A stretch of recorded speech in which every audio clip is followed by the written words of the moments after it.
Welcome everybody to tonight's webinar. We're going to be talking about the surgical management of neuroendocrine tumors, and I want to thank everybody for tuning in. And this is part of Neuroendocrine Cancer Awareness Month. My name is Jim Howe. I'm a professor of surgery at the University of Iowa, and I'm going to be giving one of the talks tonight. We're going to introduce the other speakers in a moment, but I just want to let you know that this presentation is being brought to us by the American Association of Endocrine Surgeons. This is a surgical society that's dedicated to the care of patients with tumors of the endocrine system, which includes neuroendocrine tumors. The AAES has also received some help from NANETS, which is the North American Neuroendocrine Tumor Society, in getting the word out for tonight. And I'm proud to say that all of our tonight's panelists that will be speaking are members of both societies. I'm currently the chair of NANETS. And I also want to thank all of the patient organizations who have helped in planning and getting the word out. And that includes the PheoPara Alliance, the VHL Alliance, Paratroopers, the AMEN support group, NETRF, NCAN, the International Neuroendocrine Cancer Alliance, the Carcinoid Cancer Foundation, NORCAL, and helping us with some of the technical issues tonight is Josh Mailman. Our panelists tonight will be myself and also Rod Pommier, a professor of surgery from Oregon, Janice Pasieka from the University of Calgary, also professor of surgery, and Xavier Keutgen from the University of Chicago. And our moderators tonight will be Dhaval, Patel, and Masha Livhits. Dhaval's from Milwaukee, and Masha is from UCLA, and I think I'll turn it over to Masha now. So thank you everybody for joining us. You've heard about our panelists and our moderators, and thank you again for all of our patient organizations who are partnering with us to bring this out to a wider audience. And we are going to get started, and I'm going to bring it back to Dr. Howe for a short presentation on the surgical management of small bowel carcinoid. We'll start with a 15-minute presentation, and then we'll follow it up with a 15-minute live question and answer session. Okay. All right.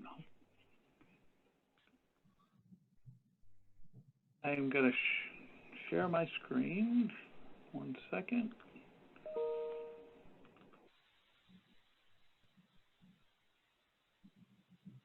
Okay, so what I'm going to be talking about is the surgical management of small bowel neuroendocrine tumors.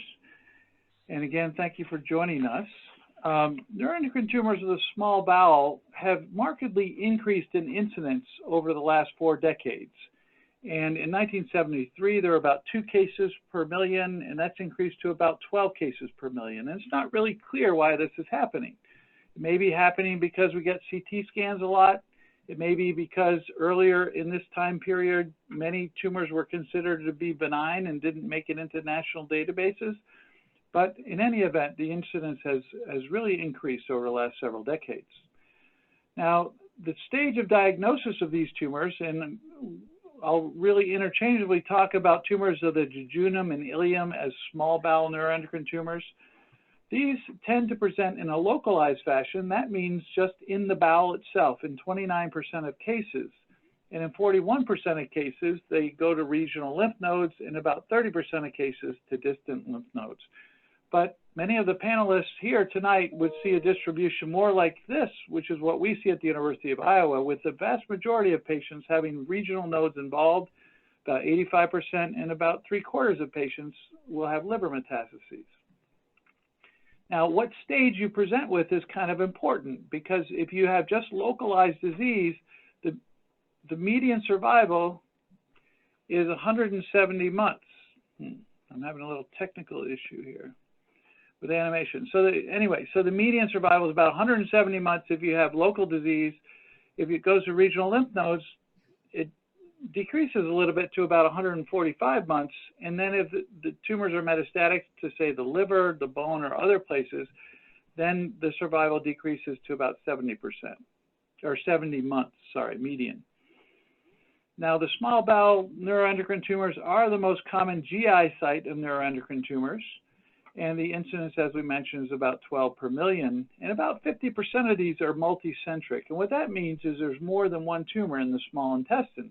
The small intestine, as you may or may not know, is about 15 to 17 feet long. Over half the patients have more than one tumor, and it's really important to really feel the entire small intestine to make sure you're not missing these.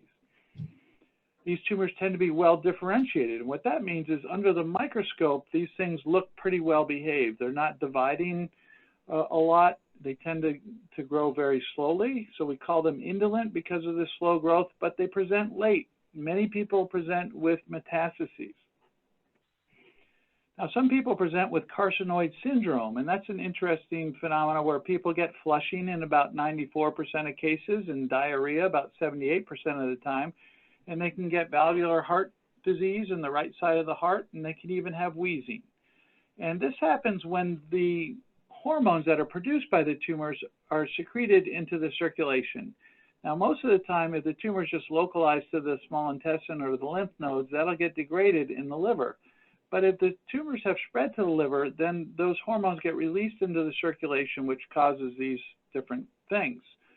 It's often brought on by what's called the 5 E's, which are eating, epinephrine, emotion, ethanol or alcohol, and exercise. Now, when a patient presents to my office, for example, the workup includes a careful history and physical examination. And on the history, we might ask for several of these components that we mentioned earlier: flushing, diarrhea, wheezing, any signs of any history of heart disease.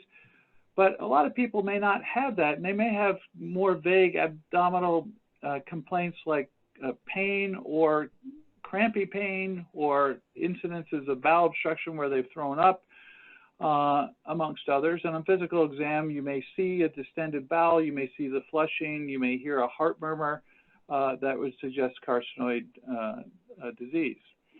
Now, there are tests that can be done in the blood or the urine that can help make the diagnosis. There's a typical urine test might be the 5-HIAA, which is a breakdown product of serotonin.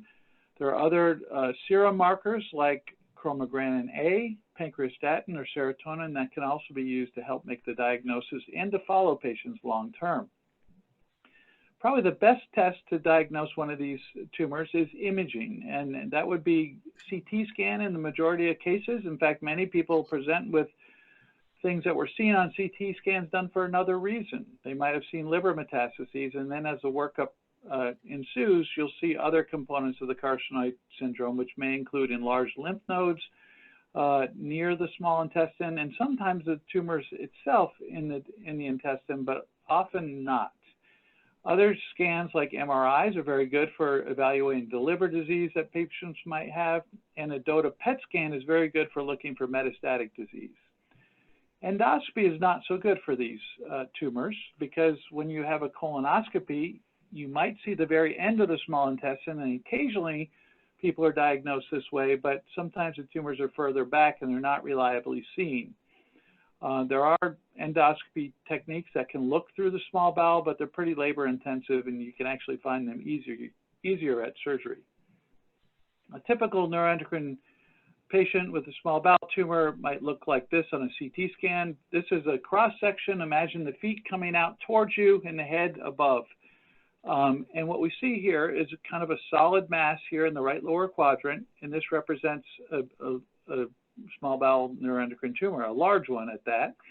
You can also see that immediately next to it on this next cut that there's some calcified lymph nodes, and these represent really kind of the more often seen component on CAT scan, which is the associated enlarged lymph nodes. It's rare to see the primary tumor. You may see something like this, which is some loops of distressed small bowel in the pelvis, and you can see that this bowel wall is very thick as compared to, say, this bowel wall here, which is thin and more normal.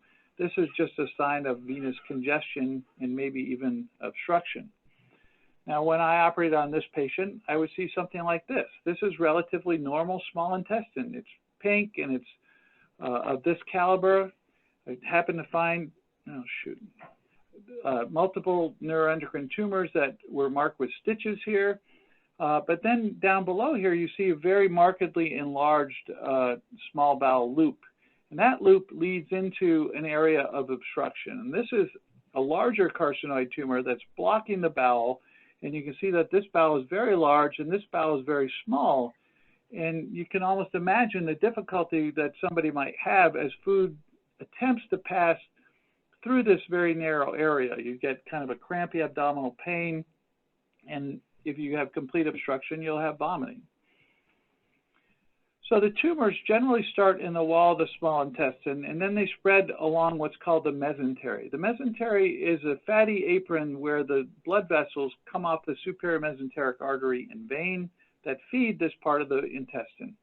And they spread from the primary tumor along these blood vessels into regional lymph nodes. And when you do an operation, what you want to do is remove that segment of the intestine with those involved lymph nodes up to what's called the segmental branches of the superior mesenteric artery and vein.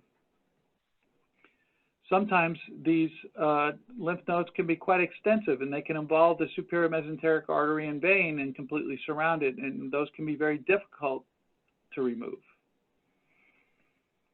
The operative steps for removing a small bowel neuroendocrine tumor, generally if you're going to do an open operation, involve an incision in the middle of the abdomen as shown here. And this can be relatively small or it can be relatively large if you have to do liver debulking surgery or remove peritoneal carcinomatosis.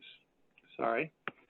And then the next step is to really feel the entire small intestine. Again, it's 15 to 17 feet long, and you want to take your fingers and palpate it along the entire length.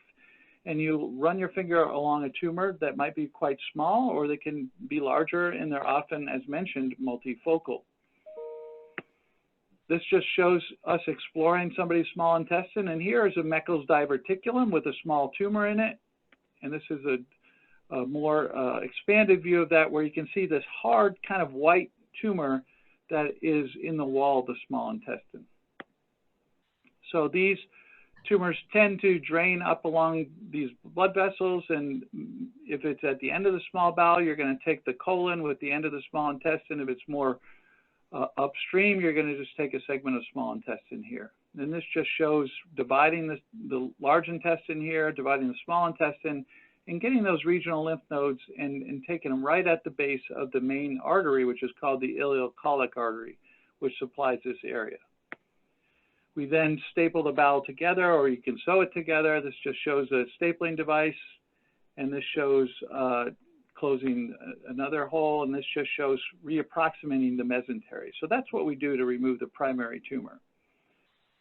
When we've explored patients, this just shows the distribution of where we found these tumors. This is at the beginning of the small intestine, labeled 0, and this is the end of the small intestine, labeled 500 centimeters. And the vast majority of patients who have a single tumor cluster in the last 3 feet or so of the small intestine. Now, as I mentioned earlier, about half the people have more than one tumor, and this is the distribution of tumors in patients who have more than one tumor. And the patient who had the most of this group was 129, but there are a lot of people who have 2 or 3 or 8, and it's very important to feel the small intestine so that you don't miss any of these. Now, some people do laparoscopy. I'm not going to really go into that.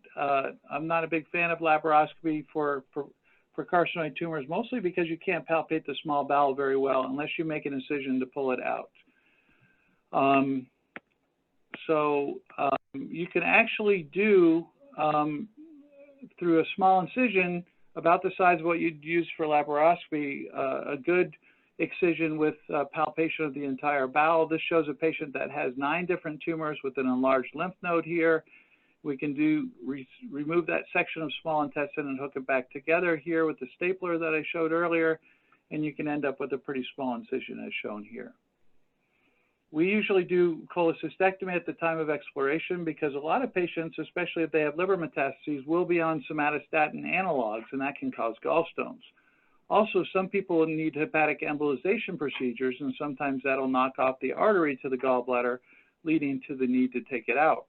But if you've already had surgery for your small bowel tumor and they didn't take out the gallbladder, only about a quarter of patients will actually need to have an operation later to remove it for symptoms. We tend to do it because it's easy at the same time that we remove the primary tumor. This just shows examples of survival in our series of, this is from 5 years ago. Patients who have these tumors can live a long time. The median survival at 5 years is about 79% of people will live that long. And then at 10 years, about 57% of our patients made it that long. And this is a select group that had a very high incidence of nodal metastases, 93%, 81% with liver metastases. So this is still a pretty long survival despite having mostly patients with very advanced disease, which is good for the patients out there because you can live a long time with these tumors, even with metastases. So our approach to small bowel neuroendocrine tumors, just to summarize, is to remove the primary tumor. Next is remove the regional lymph nodes nearby, because these will often have tumor as well. And then if patients have spread into the peritoneal cavity, which is the abdominal cavity, and sometimes this will happen if the tumors grow through the wall of the intestine, they'll kind of seed the abdomen with these small tumors. We try to remove as many of those as we can. We remove the gallbladder. Again, this isn't necessary with early stage disease, but later stage disease where people are going to be in somatostatin analogs is probably pretty important. And then finally, what we'll do, and Dr. Pommier is going to discuss this momentarily, is we'll do cytoreduction of the liver lesions. And then finally, in patients with metastatic disease, we will often put them on somatostatin analogs, and we'll follow them with CAT scans every 6 months or so, at least for the first few years. And if they develop progression, which means if liver lesions start to get bigger or new ones appear, then we'll move on to something like PRRT or Afinitor at progression. So I'm going to stop there. And I just want to say that you can't do this kind of work without a really good team. And we have a great team at the University of Iowa. I've listed their names on the slide here. But I'm going to turn it back over to Masha, where she's going to entertain some of the questions. Okay, great. Thank you so much, Dr. Howe, for such an excellent overview on small bowel carcinoid. We're going to be getting questions today using Slido, which will allow you to express your opinion and ask questions anonymously. So you can now go to slido.com, SLIDO.com, and type in the event code #AAES to ask us live questions. Okay, so the first question that we'll ask you, Dr. Howe, is when do you recommend surgery versus monitoring for an asymptomatic small bowel neuroendocrine tumor? And is the recommendation different if we know there's already metastatic disease? Well, you can get different answers to this question depending on who you ask.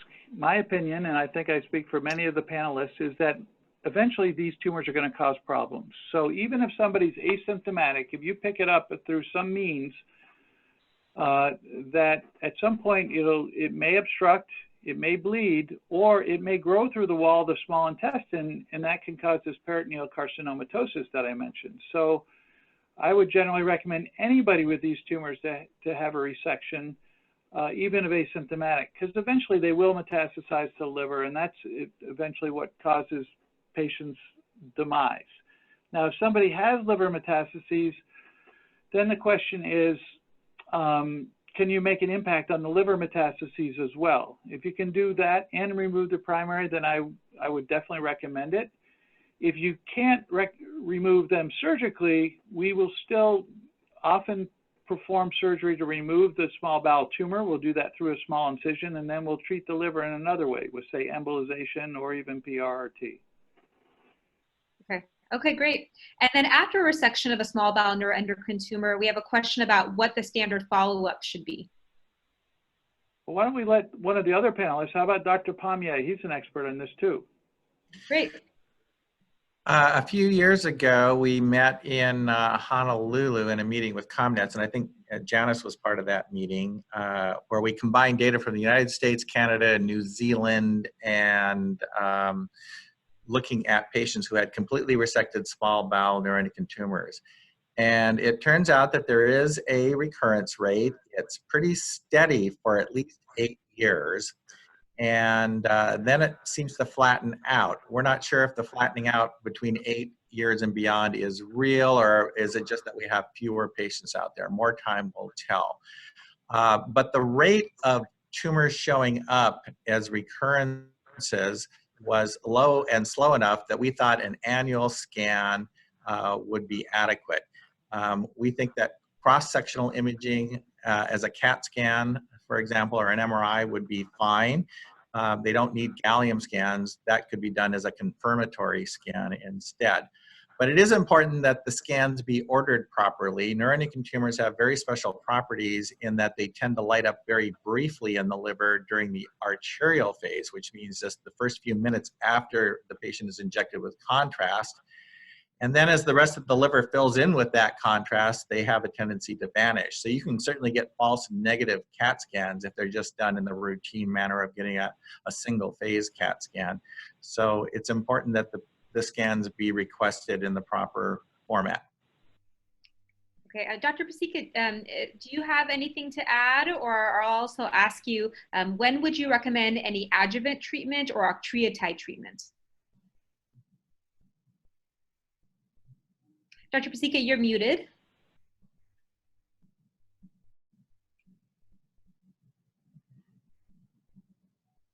Sorry about that. Yep. I think somatostatin analogs are really the foundation that we have really changed how this disease is handled by the patients. And I would say that almost all of our patients are on somatostatin analogs. It's only the rare patient that had a complete resection of maybe an incidental lesion. But when you have metastatic disease, there is an advantage to putting the patient on a somatostatin analog right from the beginning. As far as sort of other things in monitoring the patients, I'd just like to add that it is important that you see your team to look for these symptoms. It's not just a scan once a year. It's really making sure that you don't have any symptoms, that things aren't progressing. And we would add in the small bowel neuroendocrine, a urinary 5-HIAA with their annual checkup. And we're now being a little bit more cognizant of too many CT scans and probably going more with MRIs of the liver if we're looking to see progression of liver metastases. We find it a better modality than CT scans. Okay, and the time frame of that surveillance in terms of number of years? Exactly like Dr. Pommier said, the data shows that the recurrence in this tumor is pretty steady all the way, 8 to 10 years. So it's not like other tumors where after 5 years it hasn't recurred. You can say this is good. We don't need to see you again in this clinic. We would say no. Let's follow them. If you're particularly if you're at an intermediate or high risk of recurrence, we would follow you for 10 years. And then from there, we'd have to then decide. Okay. Dr. Howe, you mentioned a case of tumor that may be close to the SMA. We do have a question about tumors involving or surrounding the superior mesenteric artery or SMA, where some surgeons may feel that it's inoperable. When would you consider a surgery for a tumor surrounding the SMA? Well, it's a very difficult problem, and it's not just the SMA, it's the SMV, the vein that's associated with it. So I think sometimes these tumors can be peeled off. Some people will try to crack that nodal mass and try to peel it off of there, but I'd say in many cases, like in the slide I just showed, that's a situation that is very dangerous. I mean, to try to get that off the superior mesenteric artery or vein. So if you have a misadventure there, you could really lead to the death of the entire small bowel. And so if you're going to do it, you really have to be successful. And a lot of times these tumor masses are hard like concrete, and it's very difficult to know where the artery and vein is within that mass. So in the question, it says it was 2 by 2 centimeters. That might be manageable, but many of these things are much larger, and it's almost like they're completely surrounding it. So in those cases, sometimes I leave that mass around the SMA and SMV, and they may clot off the superior mesenteric vein, but most people develop collateral blood drainage from the intestine that will keep them in good stead. And I have a number of patients who have lived 5, 10, or more years with that situation who are continuing to do well. Okay, very good. And then a more general question that maybe we'll address to Dr. Keutgen. How should a patient choose a surgeon? Should they get a recommendation from a friend or from their referring physician, or is there some kind of online system that patients can refer to?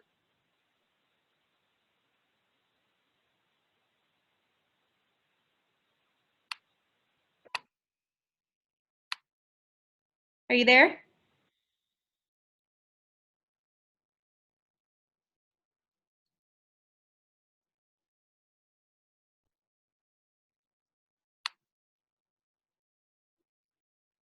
Can you hear me?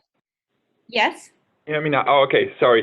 So I was saying this is actually a fantastic question. So there's a lot of resources, and in general, you know, it really depends what kind of level of surgery you need, I think. You know, a lot of the operations that are sort of you know, surgeries of the small intestine when you have a localized tumor can be done locally by general surgeons that are experienced with these procedures. But whenever the tumor has spread, or whenever there are more structures that are involved, such as lymph nodes that are close to the root of the mesentery, I would highly recommend that you go to neuroendocrine tumor specialist. There are some surgeons that truly specialize in this disease. You got 4 of them, well, actually 5 of them here on the panel. There's a lot of very good resources that you can find online. I'm just going to mention a few, but the AAES, the Neuroendocrine Tumor Research Foundation, the Carcinoid Cancer Foundation, NANETS, these are all websites that you can go visit and where you can get a lot of information on specialized surgeons that really do this over and over again. But even within the surgery world, there are some differences in how to approach certain things. So I would say that if you go see one NET specialist and you're not completely happy with the opinion that you get, there's more than one of us. So go and get a second opinion. But I do think that there's a lot of surgeons out there that do this very well and specialize, and we're always happy to see you for a second, or third, or fourth opinion. Okay, thank you very much. We're going to close this portion of the Q&A, and now we'll move on to Dr. Rodney Pommier. He's going to give a presentation on cytoreduction for neuroendocrine tumors.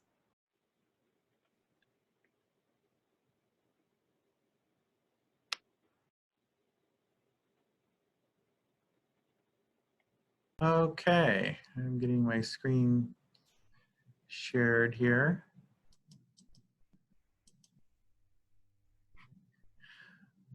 Okay, well, I think all of the panelists here today would agree that when it comes to this disease, it's frequently the liver that rules the day. I have a very extensive database of neuroendocrine tumors that I've collected at my institution for about 30 years. I have another large database at my consulting practice in the UK, and they both show the same thing. And that's that about 70% of small bowel patients who die of the disease will die of liver failure, and about 26% die of bowel obstructions from carcinomatosis, or sadly not removing the primary. And when it comes to the pancreatic neuroendocrine tumors, it's virtually all liver disease that results in patients' death. So the liver is an amazing organ because we all have 80% more liver than we need to stay alive. And it's only when the tumor eats into that last 20% that people start going into liver failure. And it's also an organ that can regenerate. I mean, when we remove the bowel, it doesn't come back. But when we take liver out, it starts growing back immediately. And by 6 weeks, it has regenerated. So obviously, a lot of people would want to remove liver tumors when they are present, and they may go see a liver surgeon. But frequently, they're excluded. And the reasons for that is that so many people are trained in the classic rules of liver surgery for other types of cancers, such as primary liver tumors or, say, colorectal cancer that's spread to the liver. And so the rules of that are quite strict. The primary tumor must be resected in most cases. You cannot have metastatic disease anywhere else, such as free in the abdominal cavity or a lymph node in the neck or a spot in the lung or a bone tumor, or the show is off. And the biggest criterion is that you have to have one section of the liver, chiefly a lobe, that has no tumor in it that can be left behind as a disease-free liver remnant, which means that you have to get all the cancer out in the part of the liver that you're going to take out. And another reason that that is done is that most of these cancers, when they land in the liver, they're like dandelions. You may see the central root, but microscopically, they have extensions going in all directions. And so you have to cut quite widely away from that so that you don't cut across those margins and leave disease behind. Otherwise, it recurs quite rapidly, and the operation is considered futile. So when you look at neuroendocrine patients, they frequently have bilobar numerous metastases, and so everybody considers them not to be a surgical candidate at all because they can't meet all of those stringent criteria.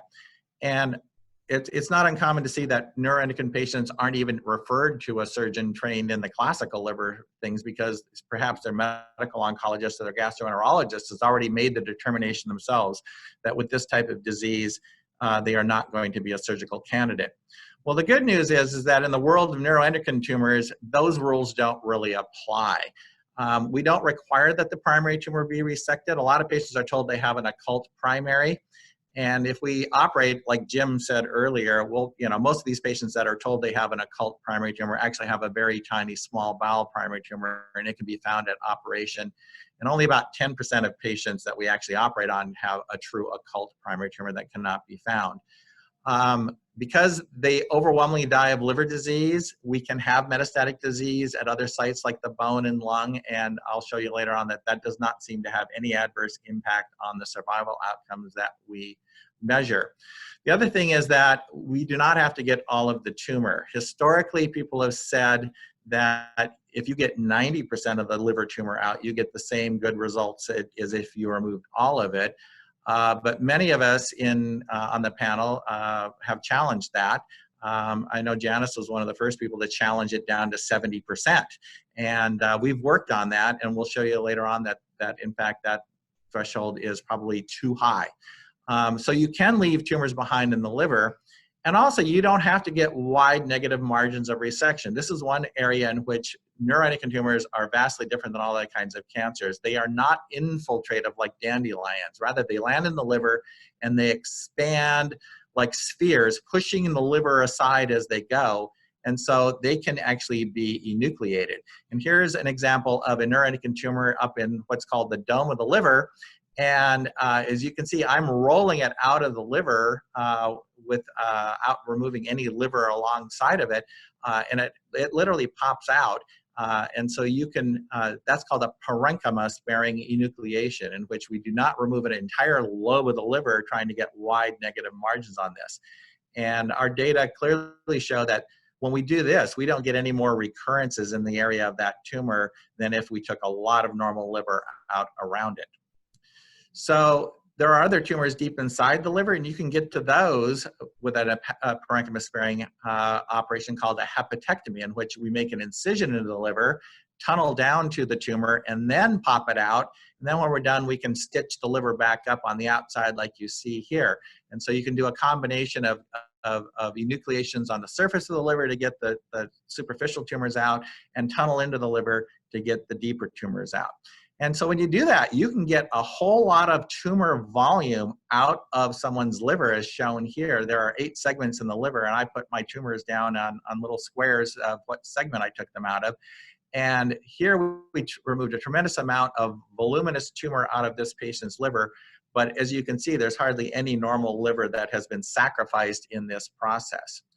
So there are a lot of questions that we have been, pushing, and there are a lot of things that we get opposition about from other, classically trained people. So one is the 90% threshold. I did a lot of research on that. I said, that's a curious number. Where did it come from? And I chased it all the way back into the late 80s and early 90s.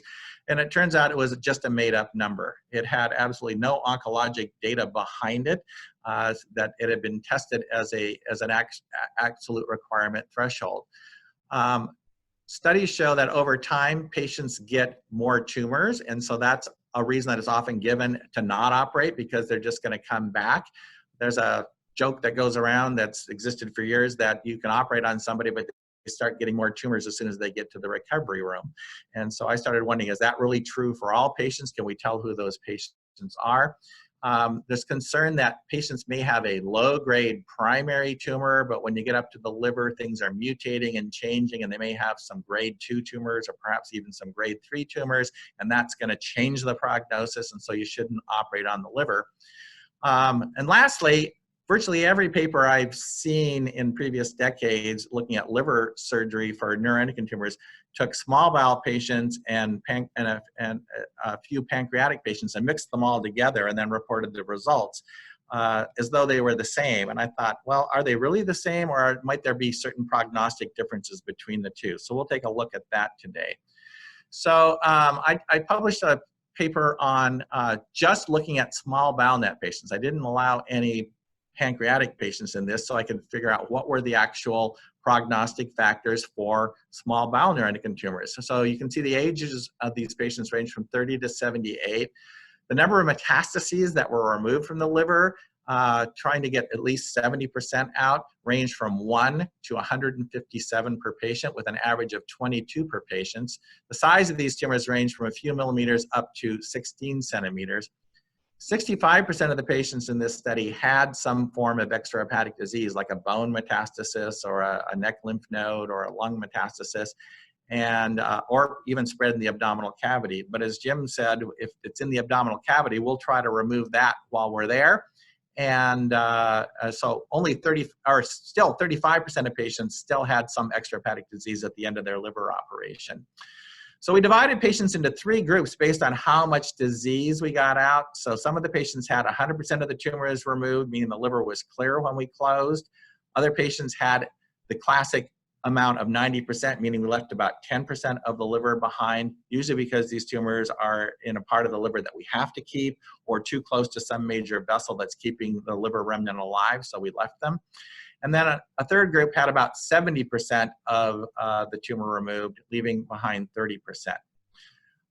So to answer the question about grade, we looked at a lot of liver metastases. All the patients in the study had a low-grade primary tumor, but we looked at over 250 of the liver metastases removed, and we found that it wasn't always a match. 1/3 of the patients who had liver surgery had at least one liver metastasis that was grade 2 in their liver, even though their primary tumor was grade 1.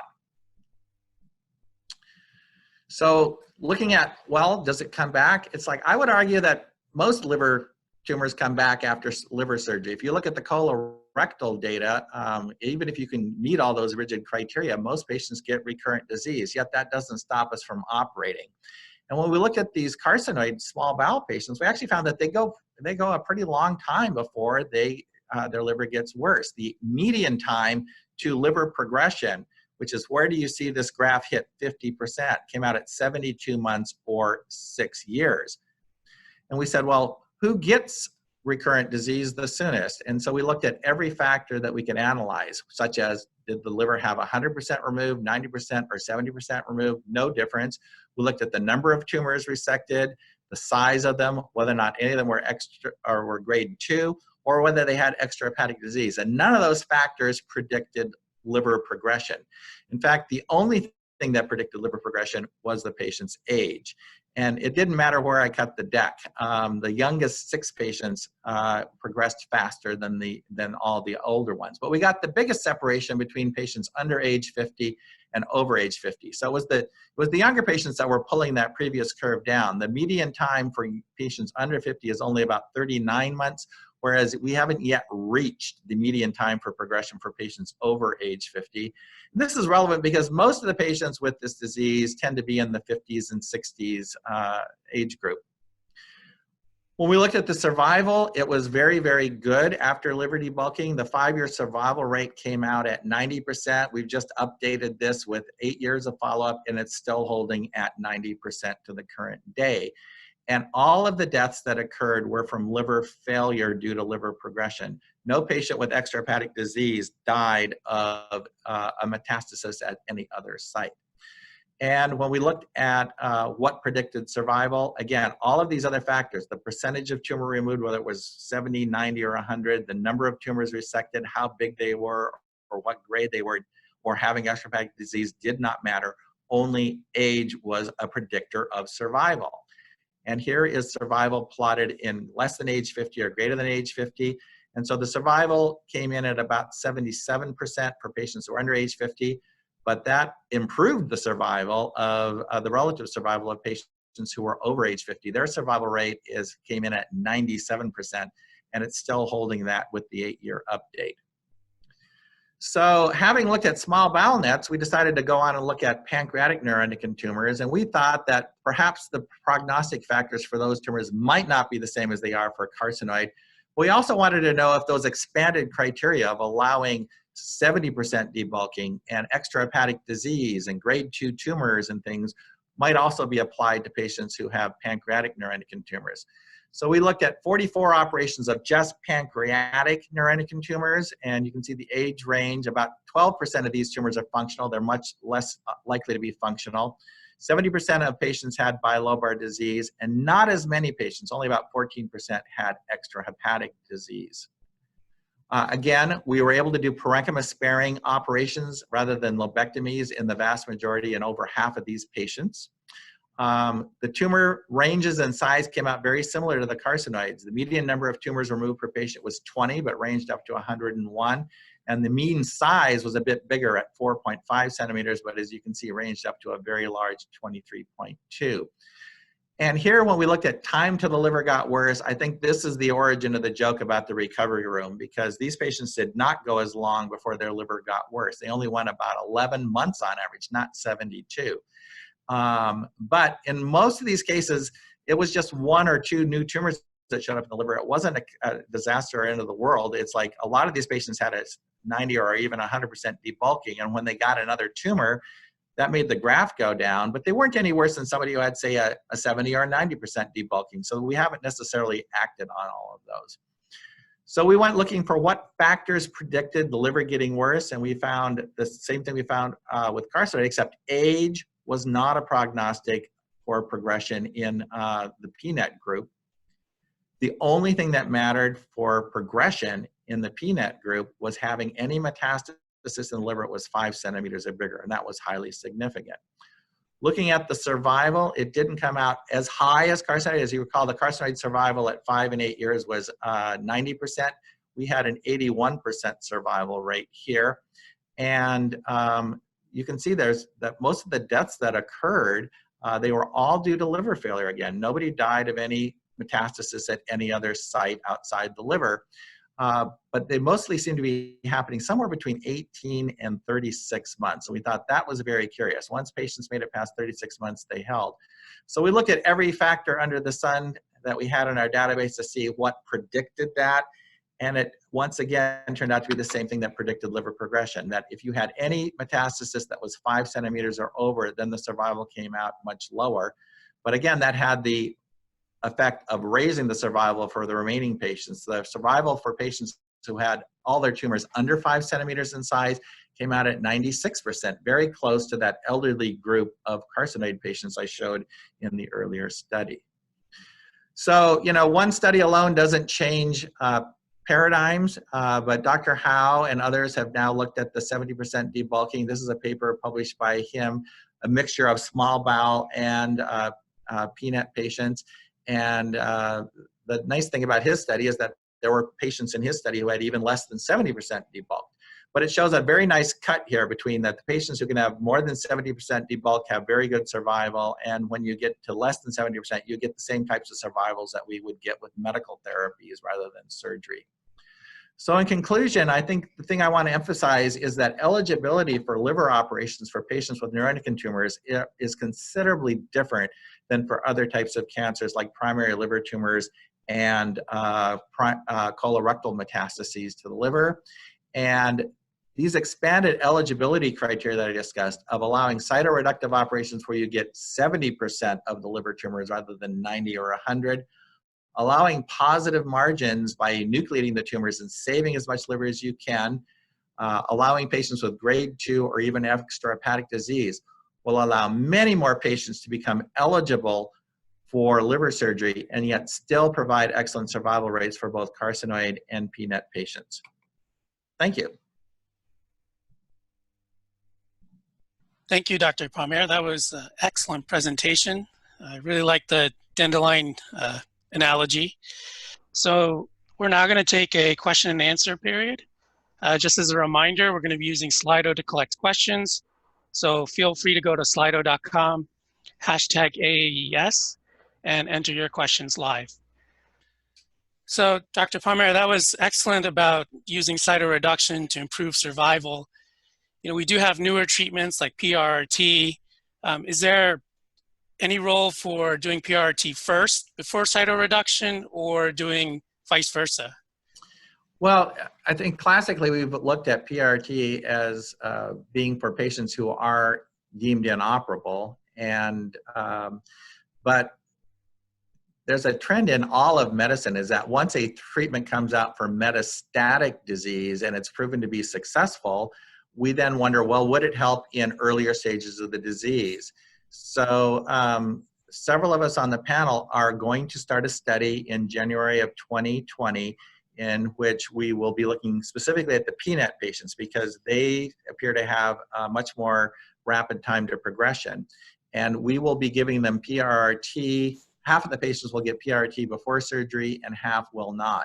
And we're going to see whether or not that demonstrates a statistically significant difference in the time to liver progression and maybe ultimately survival. So we're very excited about enrolling patients in that trial. That's excellent. So a more general question, a lot of these patients who have liver disease, liver metastases also have symptoms. And I know you touched on survival being improved. Do patients' symptoms get better when you do cytoreductive surgery? They certainly do. I tell patients that, you know, if you have colon cancer spread to your liver, you'll have an operation and for a while you will feel worse as you're recovering. But once you're recovered, you're really not going to feel better than when you started. And it's quite the opposite for patients with functional neuroendocrine tumors. Their symptoms do improve in terms of flushing and diarrhea, for example, and it's quite durable in the studies. And it's often like the frog in the boiling pot of water. After I've debulked patients, they come to their clinic appointment and they say, you know, I didn't realize how symptomatic and sick I felt from those hormones until you made them go away. And now I really feel different. Excellent.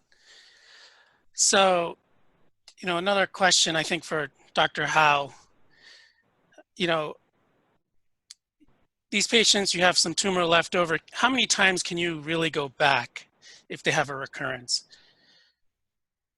Well, you can go back multiple times. If the lesions are in different parts of the liver, you can do that. We do have other therapies. So we have peptide radioreceptor therapy. They can also be treated by embolization. You know, surgery is hard on people, so there are select circumstances where I will go back. But if somebody has many small metastases growing back, and I don't think I can make a big impact by getting, say, 70% of them out, then that person might be better treated with PRRT. Occasionally, too, as people don't want to undergo a second operation, so we might undergo embolization in that circumstance. So you can go back, but surgery is difficult to recover from. It takes most people about 6 weeks to feel back to normal again. And so I don't offer it to everybody who has tumors growing back, but in select cases we do. Excellent. Dr. Pasieka, in your experience, when you're removing tumors, what is the chances of the tumors coming back and causing problems or causing symptoms or a patient eventually going into liver failure or something like that? Well, I think Dr. Pommier talked a little bit about the liver failure, but from the perspective of coming back, my experience has been that although when I'm in there and we're removing the visible larger metastases in the liver, like Dr. Pommier showed, taking each of these out of the segments, underlying in the liver is usually microscopic disease that shows metastases. And so we take out what we can see grossly, but there really is still cells that are left in the liver, and that's why people are continued on things like somatostatin analogs, and we would continue to follow them and expect that in time those will grow to a size that we can then see on our imaging. Great, thank you very much. Dr. Keutgen, maybe you can expand on patients who are not operable. Are there any times where you might want to do like say a liver transplant or something like that? Yeah, so that's a good question. So I think liver transplant in general is not a therapy that is frequently done.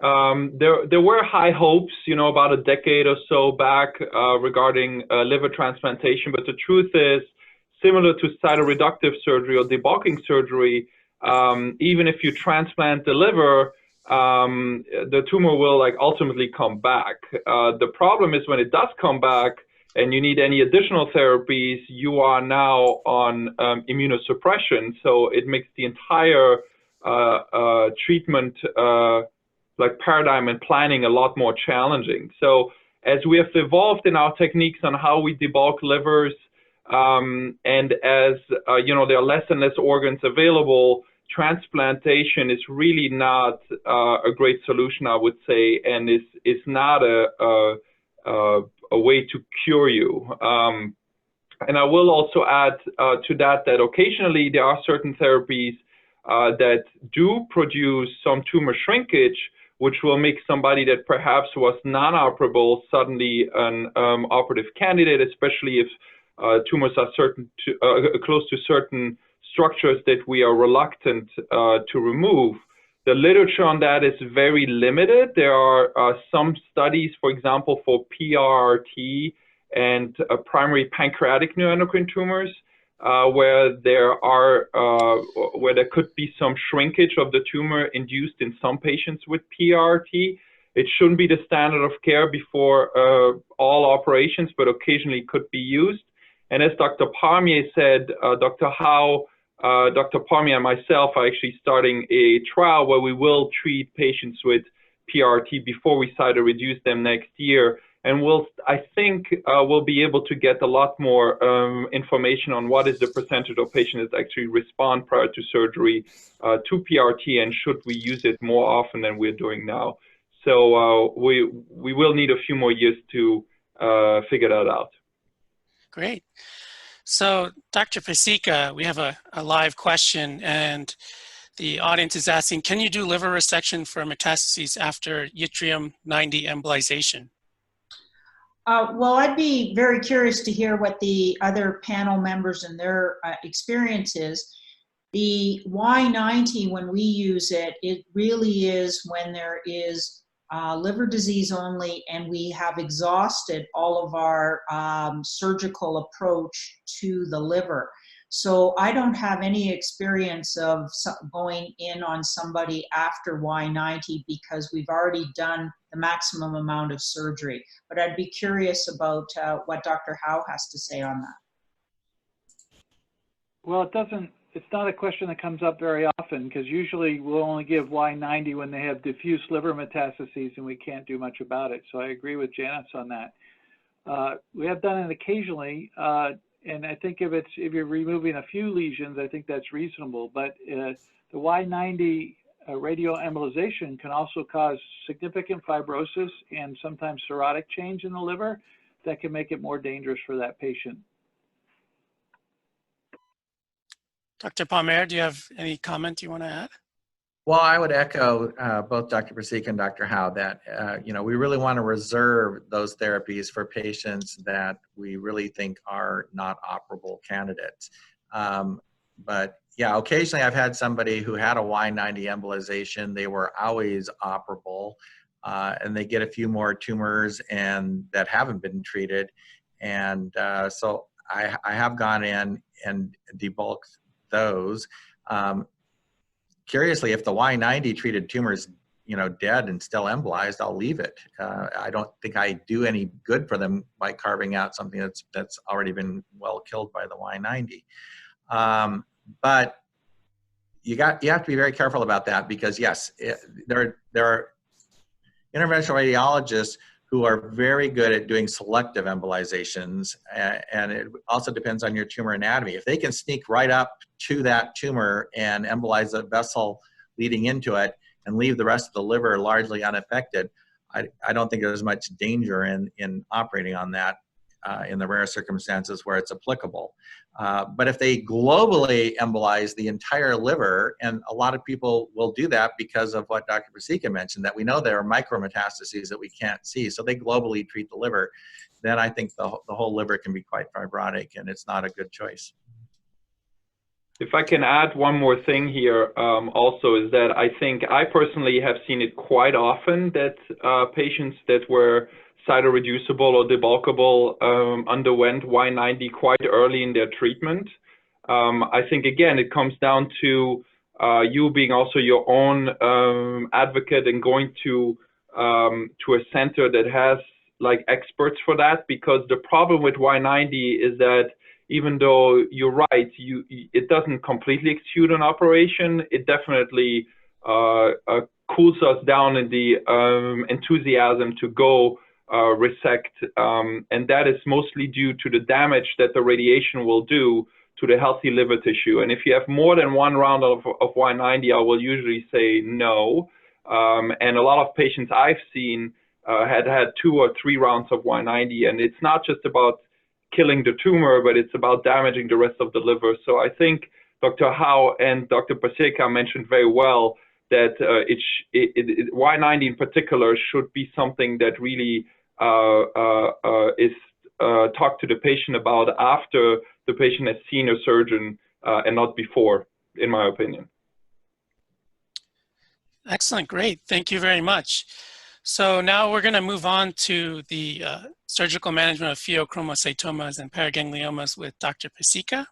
So she's going to have a short presentation.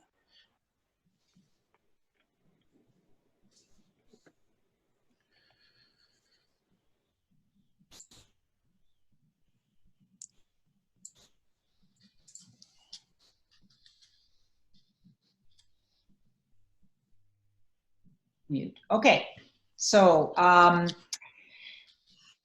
first of all, I would like to thank and welcome all of the over 70 live participant viewers that we have on this today.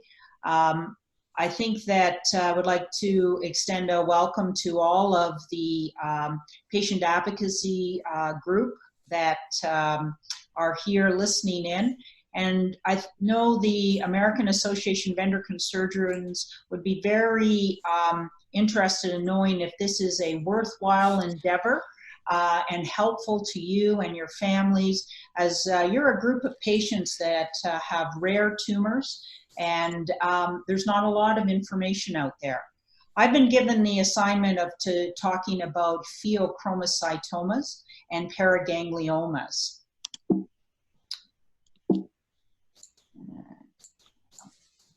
Now, the adrenal gland is actually made up of 2 layers. It has the outside layer, which we call the cortex, this yellow layer, and then the inside layer, which is this dark line, which is the medulla.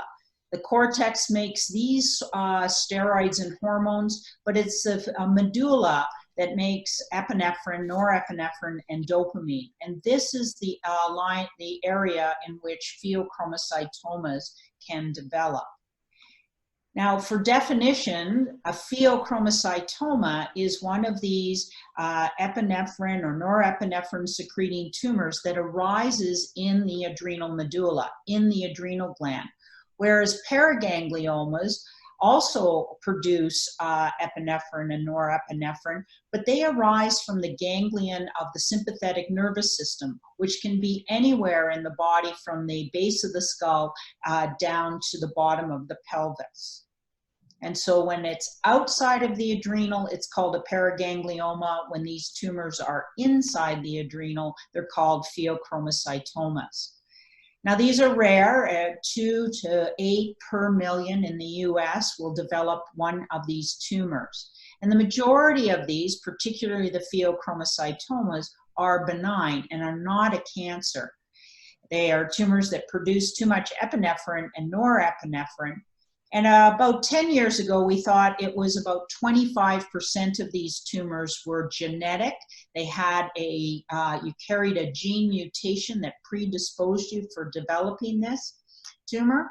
But now we know more and more about the genetics. We've discovered more genes, and it's now estimated up to 40% of our pheos and paragangliomas that our panelists would see are actually genetic. Now, the symptoms of pheos paragangliomas, it's also called the great masquerader because the symptoms can be episodic. They can be very common and seen in a lot of other conditions. And so your family doctor and your primary care physician may not clue in to that there's something serious going on here until the symptoms become much more problematic or they start to cluster. We found that most of our patients with pheos had a delay in their diagnosis for up to a couple of years, and when they were seen by their family physicians and specialists, and it's because it's such a rare tumor and there's so many other reasons to have these symptoms of headache, sweating, tachycardia, racing heart, or palpitations, feeling your heart pounding in your chest. A couple of clues, though, are patients that present with high blood pressure, very common, particularly in North America, but we're talking about high blood pressure that's difficult to control, or talking about getting high blood pressure at a young age, under the age of 50. Palpitations and the tachycardia coming on all of a sudden, waking up in the middle of the night. Now, how are these discovered? Well, they are discovered sort of three ways. One, it could be discovered by an incidental finding. CTs and MRI scans are very common modalities that are done for patients that come into the emergency department or have been in multiple car accidents. And so with these CT scans, we find that 5% of these incidentally discovered adrenal lesions will ultimately prove to be a pheochromocytoma. The other way they're discovered is on screening, so that your primary care physician or your physicians taking care of you have started to think, could you be producing too much adrenaline or noradrenaline and have symptoms? And then the other way is that you are from a kindred, from a family that is predisposed to making these tumors, so you are screened on an annual basis for a functioning tumor. Now, a lot of patients ask, the diagnosis, how is it made? And it's made by measuring too much of the adrenaline or noradrenaline being produced over a period of time. And so we have two ways of doing it. One is to collect the urine for 24 hours, and the other is to do plasma metanephrines. And they're both very good tests, and some places you may only be able to get plasma metanephrines or only be able to get the urinary metanephrines, and the physician ordering them doesn't have a choice. They both have their drawbacks. The plasma metanephrines should be done early in the morning with you laying supine for at least an hour, resting comfortably, and then drawn. The urinary metanephrines, because you have to collect it over 24 hours, it can be cumbersome for the patient, particularly if you're planning on going to a cocktail party or a party and you have to bring your jug with you to collect all of the urine. So we recommend, if you do have the choice of which one, it's really a matter of how suspicious we are about you having this syndrome, this tumor. If there's a high risk, so if you have a family history of it, the symptoms are very convincing. We want a test that has less false negative, so a high sensitivity, and that's when we'd order the plasma metanephrines. If it's a low probability and we're just saying it's an incidentally discovered mass on a CT scan, you don't have any of the symptoms, then we want something that is not going to give us a false positive. So we want to have the test that has a higher specificity, and that is actually the fractionated urinary metanephrines. Once we've made the diagnosis, we then want to look at these tumors, and we look at these tumors when we say anatomically, and that means using cross-sectional imaging like a CT or an MRI. And you'll find that from a surgical point of view, these tests become very important. We sometimes have to repeat them if they've been done and not in a fashion that we as surgeons can use for surgical planning, because we have many ways of going after these tumors as opposed to just the standard approach of a laparotomy. And so having this imaging is very important. Functional imaging means using isotopes in which are taken up by the tumors because they make the adrenaline and noradrenaline. And we have now a host of them, MIBG scans, the gallium dotatate scans, the F-alpha dopa PET scans. And I think most of us would not routinely order these. I use them when I'm worried that there may be metastatic disease, it may be multiple tumors, but rely mostly on the anatomical imaging.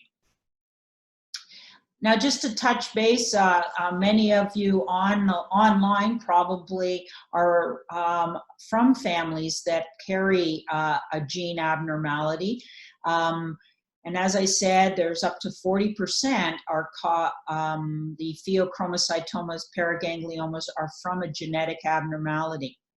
Most centers now will then screen. If you are diagnosed with a pheochromocytoma, you will then be offered and should have genetic testing to look to see if you carry a gene that predisposed you to getting that tumor. And the reason is that many of these syndromes have other tumors associated with it, and we need to be looking for those and to address those to take care of you. And we're talking about things like von Hippel-Lindau or neurofibromatosis type 1. This is MEN2, which is the RET proto-oncogene. These genes here, these SDH genes, A, B, C, D, and AF2, these are the genes that are causing the paragangliomas.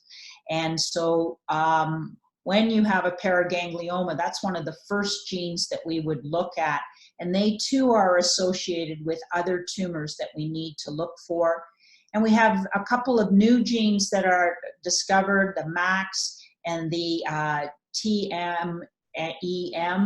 And we're just learning more and more about those. So if you have a pheo or a paraganglioma, it's important to ask your physicians to make sure that you get genetic testing, not only for your own health, but for the health of your family and your extended family.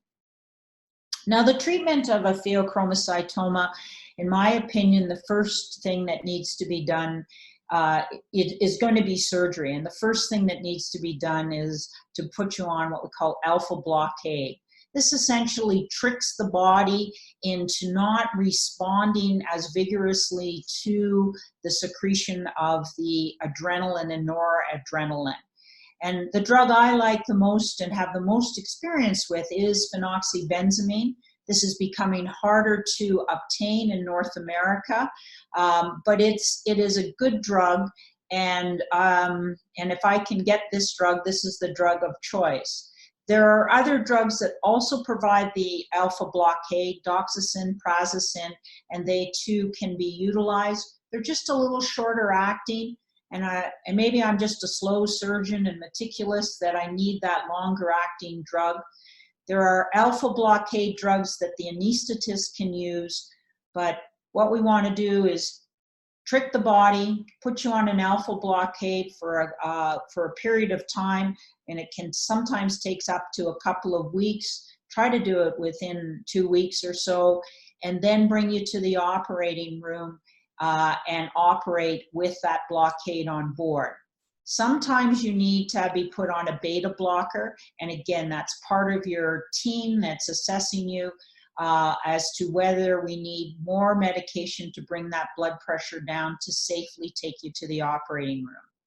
You go on a high salt diet to help fill up their vessels, and then it's to surgery. And this is really a team effort. This is where you do want a surgeon that is experienced with pheochromocytomas, but more importantly has a team behind him or her, the anesthetist, the endocrinologist. They all play a very vital role in caring for and safely dealing with pheos and paragangliomas. So how do we take these out? Should we do an open operation with a big incision to get at the tumor, or can we do it with endoscopic incisions, small television cameras, and small incisions? And I would say that every patient I see, there's factors that have to be taken into perspective to make the decision the best way to go about taking this out. Obviously, if you can do it with smaller incisions, it's going to be a faster recovery for you as the patient, but there are patient factors and tumor factors. So just briefly, the surgeon factors, I can't stress enough that the surgeon must be experienced in these rare tumors. They should be part of this blockade team, and the surgeon should have at their in their armamentarium the ability to do it several different ways, from the front, from the back, laterally, with the television camera, with not the television camera, because the surgeon's going to be making decisions and selecting the patients for the appropriate operation. The patient factors. So the body habitus of the patient may dictate for us how we can approach this. Is it feasible? Do we have the ability to do it with small incisions? Previous surgery, if we're doing it a combined procedure, if we're doing it something else that needs an open operation. Patients with coagulopathy, and then the cardiac pulmonary disease. Sometimes it prohibits us from actually doing it laparoscopically because the heart cannot tolerate what we call the insufflation. Finally, the tumor. So where it is it a pheochromocytoma? Is it a paraganglioma? What is the size of the tumor? And if we are worried that this could be malignant, 10% of pheos can be malignant, and if that's the case, I would not want to approach that with a small television camera. How it's done, whether it's done laparoscopically, which means a television camera going in through the front, posteriorly endoscopic, a television camera going into the back, or whether they're using a robot, these are just technical features that the surgeon will then apply for the appropriate patient, for the appropriate size of the tumor and location. One other thing before I finish is that I get a lot of questions about in the familial group that have pheos on both sides of their both adrenal glands is, can you do what we call a cortical sparing? Just take out the tumor and leave the rest of the adrenal gland, that cortex that makes other hormones that are so important. And ideally that would be helpful, but I just want to point out that that medulla where this tumor arose from is still in here. So I approach a cortical sparing adrenalectomy if there's a high likelihood that you will not have to take steroids after having both your adrenals out. It's an acceptable risk of recurrence, so you have to know as a patient that the pheo may come back and that it's a low risk of malignancy. And the data would say that even if in the best of hands, about up to 15% of patients, even though they had a cortical sparing, will still need steroids, and that the risk of it coming back is going to be close to 40%. So in summary, these are rare tumors, and although they're benign, they are life-threatening. And they can occur within or outside the adrenal gland. Surgery is the treatment of choice, but it requires advanced surgical expertise, and I believe you need to have alpha blockade before surgery, and you should always have genetic testing sometime in the course of your treatment. And I'll end on that so that we can answer some more questions. Thank you. Thank you so much, Dr. Pasieka, for that excellent presentation. We'll move on to our question and answer session on pheochromocytoma and paraganglioma. So our first question will be about paraganglioma. So you mentioned paraganglioma as being a pheochromocytoma outside of the adrenal gland. The question is on head and neck paragangliomas or 3-centimeter skull-based paraganglioma. In some cases, we consider them to be inoperable, presumably due to we're concerned that there may be nerves damaged if we were to operate on that patient.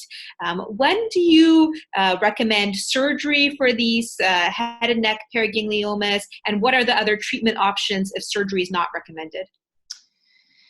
That's a good question. So the paragangliomas that occur in the head and neck are an interesting group because most of them arise from the parasympathetic. So they actually do not have the function of the ones that I had talked about, producing adrenaline and noradrenaline. So they tend to be non-functional. But they can encase the vessels in the neck and at the base of the skull. So we do want to take them out when they are diagnosed. And in these, a lot of times it requires the skill not just of an endocrine surgeon, but you may need the skill of a neurosurgeon to get to the base of the skull, or a vascular surgeon. If they are considered inoperable because you can't take it out without disrupting the blood flow that goes to the brain, then embolization has been helpful at shrinking these down, and we've had some success of embolizing ones that were questionable at operable. They got smaller, and then we could go back and do the operation.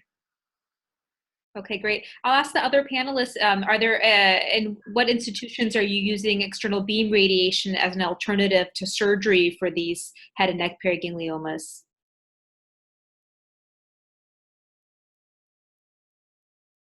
Is there anybody else that wants to address that question? Well, I saw a patient just yesterday who had a carotid body tumor removed that required resection of his carotid artery, and it had involved nodes, and he got radiation therapy. So they use that as an adjuvant. And I guess in some inoperable cases, people might treat it that way as well. Okay, great. Now, Dr. Pasieka, you mentioned the role of cortical sparing adrenalectomy for some patients who have hereditary conditions. Can you talk a little bit more specifically about, do you have certain size criteria, or what are your more specific indications when you would consider cortical sparing? So the cortical sparing, the concept is because you have to take out both adrenals. If you only have to take out one adrenal, your other adrenal will be able to produce the hormones, the steroids, and you do not need to take excess steroids. So if I have to do a bilateral adrenalectomy, I'm looking for the ideal situation in which the tumor is sort of hanging off the adrenal gland so that I can cut the tumor with a good margin and leave vascularized adrenal.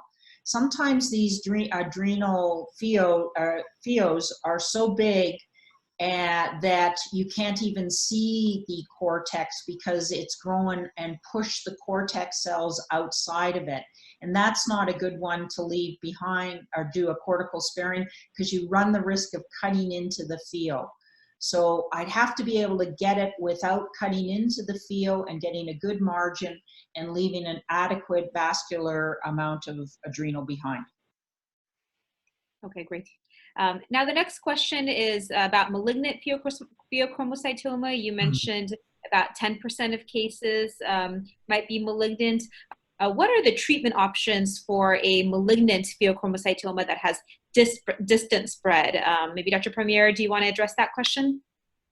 Sure. So we can operate if there are limited sites of disease that can be all removed. That's, in my experience, isn't a typical finding in patients with distant metastatic disease very often. But there is a new treatment out, and that is using MIBG, which stands for meta-iodylbenzyl-guanidine, which is why we prefer to call it MIBG. But that is a radioactive isotope. It's a lot like PRRT for other neuroendocrine tumors, and that it's you first get an MIBG scan to prove that the tumors take up this compound on an imaging scan. And if they do, they get the dosage for 2 therapeutic doses from that. And the patient gets an infusion of the radioactive MIBG, the cells take it up, the radiation is emitted for a short distance and treats the tumor. So that became FDA approved last year. We were one of the first sites in the United States to open and have it available. So we've been getting patients from many other states that have been coming here with metastatic pheos and paragangliomas to get the treatment. Can you tell us a little bit about your success rate or the results of that?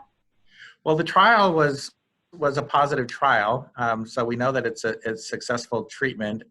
In terms of our own individual results, we have only finished a couple patients, so we don't yet know our long-term results for us as an individual institution.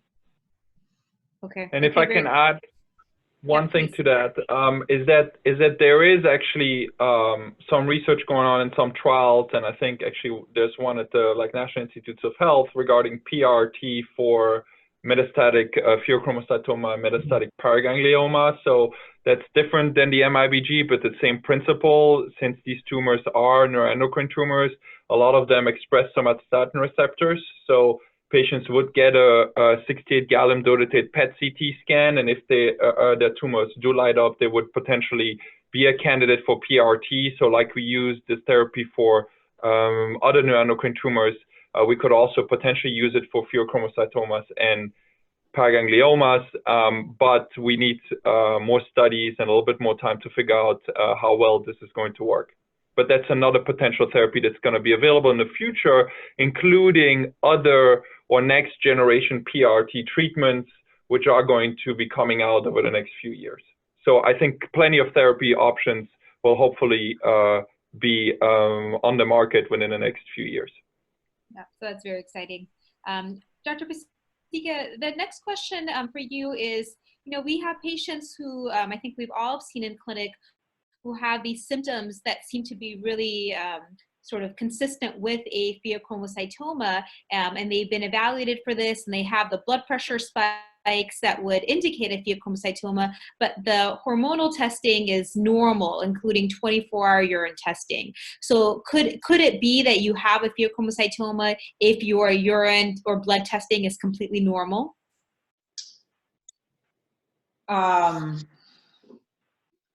Well, that's interesting. I guess if I have a real high index of suspicion and the urine tests are normal, that's when we would get plasma metanephrines and do it in a different way. Functional imaging like MIBG and gallium dotatate are not diagnostic, so you don't want to go down the route of doing a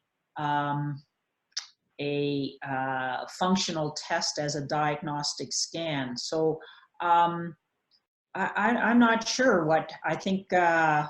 Definitely, this is where my endocrinologist, and we have a hypertensive endocrinology team. I mean, they would be very much involved. You could do other tests. There's a clonidine suppression test, but kind of beyond my understanding. If I thought it was that and everything came back negative, I definitely just refer them to an endocrinologist with some help. Yeah, I think that's a really important point that you mentioned, really relying on the biochemical testing rather than the imaging testing for the diagnosis of pheochromocytoma. The next question, you touched on, again, that about maybe 10% of cases are malignant, and you talked about some of the hereditary conditions. Can we have a little bit more discussion on in which cases we suspect a malignant pheochromocytoma and the association between SDHB mutations and pheochromocytoma?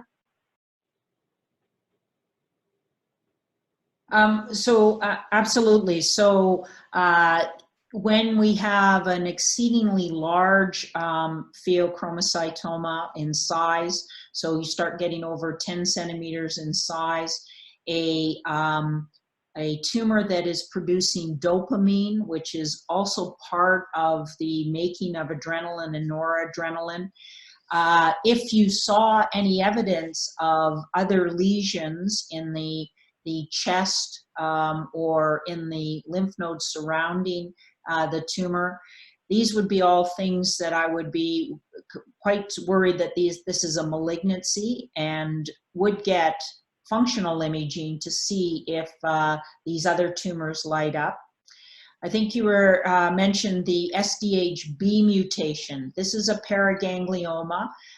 It occurs usually in the abdomen, but what we are learning is that it tends to be have a higher incidence of being malignant or locally invasive when we go to take it out. So with that mutation, again, I would be surveying the patient before operating on a single lesion, looking for other areas of metastases.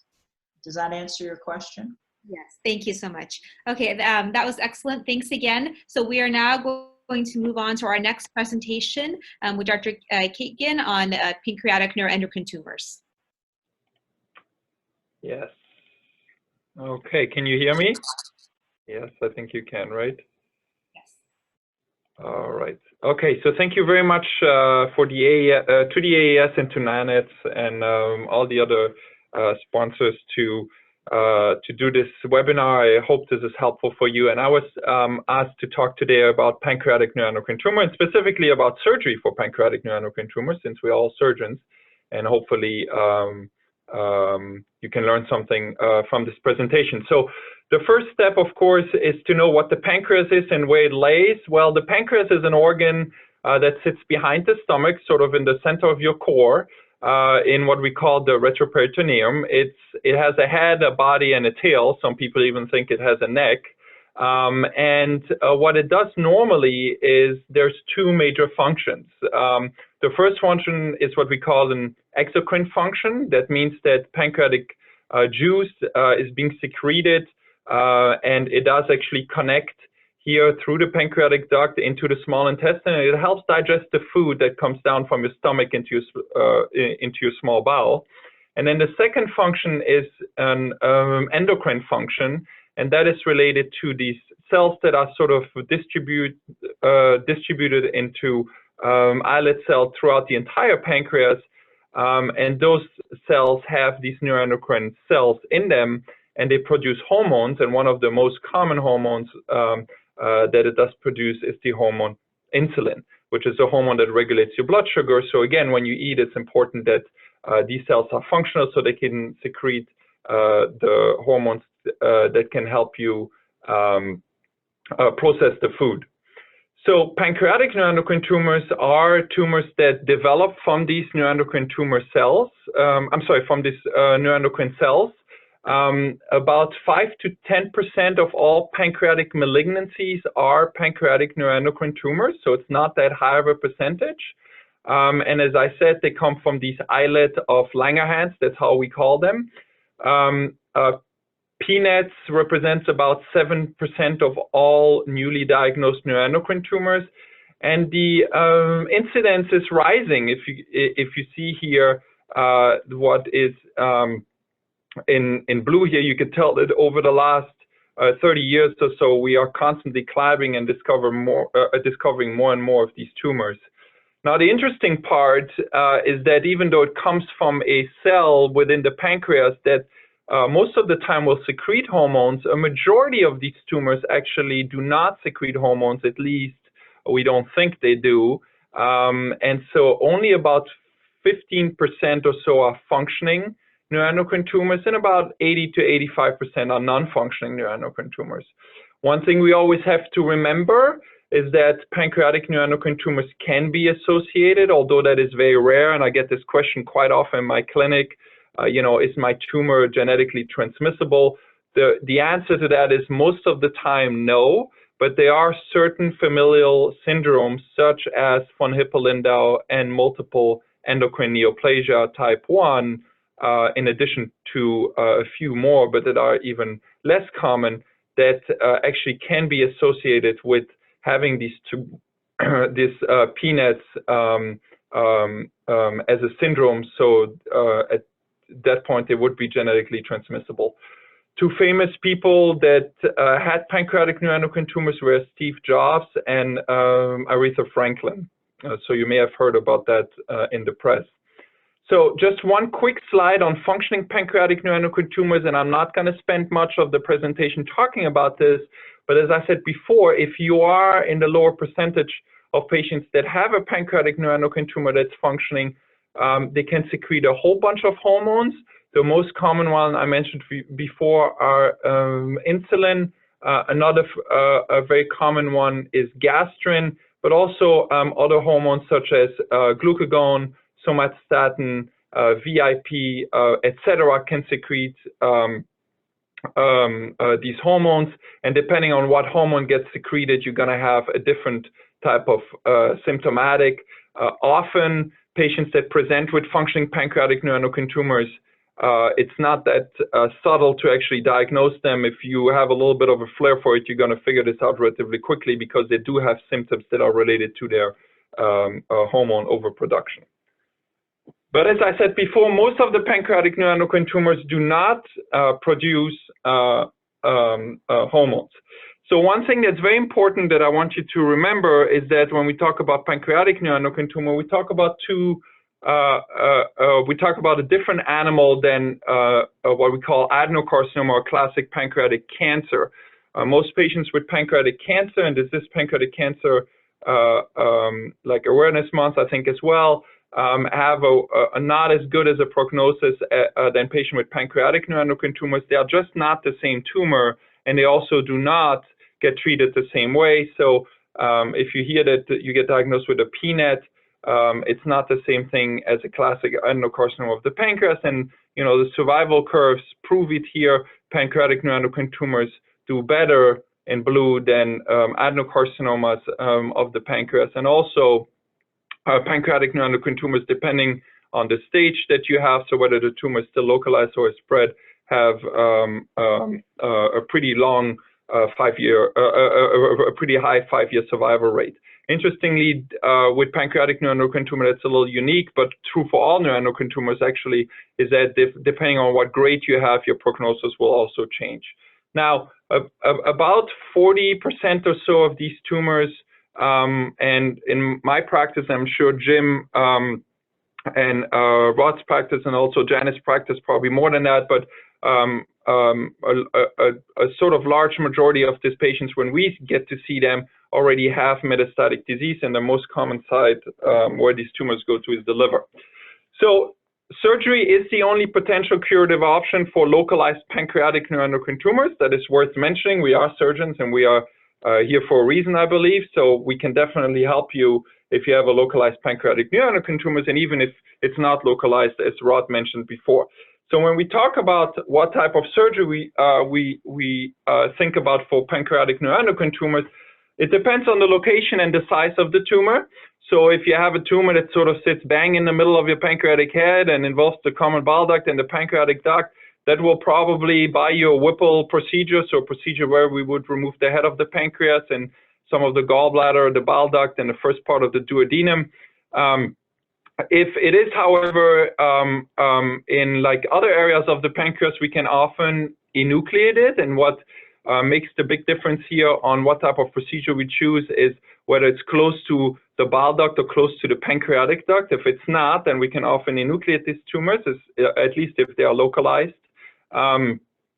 Of course, if they sit sort of in the middle and, and they are involving the duct, then we would often do a distal pancreatectomy, so we'd have to remove a bigger part of the pancreas. The Whipple operation, not going to talk much about it, but just one slide is that as I mentioned before, if you have a tumor in the head of your pancreas and it does require a larger resection because of the blood supply that is shared between the first part of the duodenum here and the pancreas, you would want to remove the head of the pancreas in addition to the bile duct, the first part of the intestine, and it requires a reconstruction that's complex but feasible, and we do it all the time, where you would reconnect the head of the pancreas, the tail and the body of the pancreas to the piece of intestine here, the bile duct and the stomach as well, so that the food can again circulate in a normal fashion and get the bile as well as the pancreatic juices to be digested. A distal pancreatectomy, as I mentioned before, can be just a removal of the tail of the pancreas or the body, but leaving the head intact. That's a small operation, doesn't require reconstruction, no sewing back of bowels to any structures. And it can be done with removal of the spleen or without. That again depends on how much you want to remove, whether you want to remove lymph nodes, and whether there's a close relationship of the pancreas tail to the splenic vessels, which is often the case. One thing to mention, if you do have a splenectomy, you're going to want to have vaccinations either 2 weeks before, 2 weeks after the operation. And certainly we can talk about that more in detail.